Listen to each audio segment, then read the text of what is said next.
అనుమతితో ఈ డిసెంబర్ 9 తెలంగాణ ప్రజలకు ఒక గొప్ప పర్వదినము. అదేవిధంగా డిసెంబర్ 9 2009 నాడు ఆనాటి కేంద్ర హోంశాఖ మంత్రులు చిదంబరం గారు తెలంగాణ రాష్ట్ర ఏర్పాటు ప్రక్రియను ప్రారంభిస్తున్నామని చెప్పడమే కాకుండా మొట్టమొదటి తెలంగాణ రాష్ట్ర ఏర్పాటు ఆకాంక్షను వారు ముందుకు తీసుకొచ్చారు.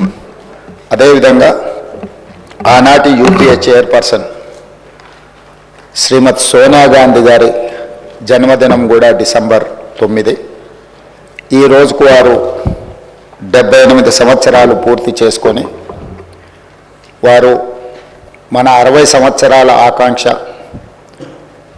4 కోట్ల తెలంగాణ ప్రజలు ఏ ఆకాంక్ష కోసం ఏ ప్రత్యేక రాష్ట్రం కోసం పోరాటం చేసినరో అమరులైనరో ఆ ఆకాంక్ష నెరవేరడానికి పునాది రాయబడ్డ రోజు.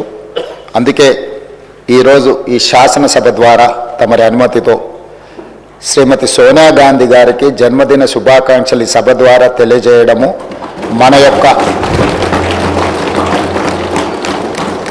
తెలంగాణ ప్రజల యొక్క కృతజ్ఞత శ్రీమతి సోనియా గాంధీ గారికి చేరవలసిన అవసరం ఉన్నది. అందుకోసమే మా సహచర శాసనసభ్యులందరినీ కూడా శ్రీమతి సోనియా గాంధీ గారి 78వ జన్మదిన శుభాకాంక్షలు తెలియజేయవలసిందిగా కోరుకుంటున్నాను.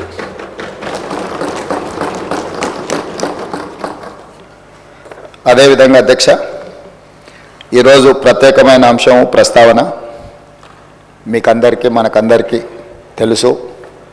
ఆనాడు తెలంగాణ ఉద్యమం జరుగుతున్నప్పుడు మీరు అన్ని అంశాలను ప్రత్యక్షంగా చూసిన వాళ్ళు.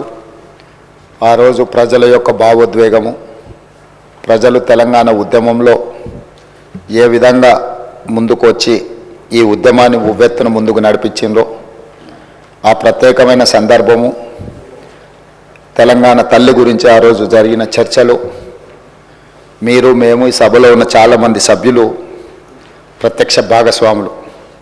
అందుకే ఈరోజు ఈ తెలంగాణ శాసనసభ తెలంగాణ తల్లికి సంబంధించిన ఒక ప్రత్యేకమైన చర్చా ప్రకటన ద్వారా భవిష్యత్ కార్యాచరణ నిర్ధారించుకోవాలని ఈ రాష్ట్ర ప్రభుత్వము తమరి అనుమతితో ముందుకు సాగుతున్నది.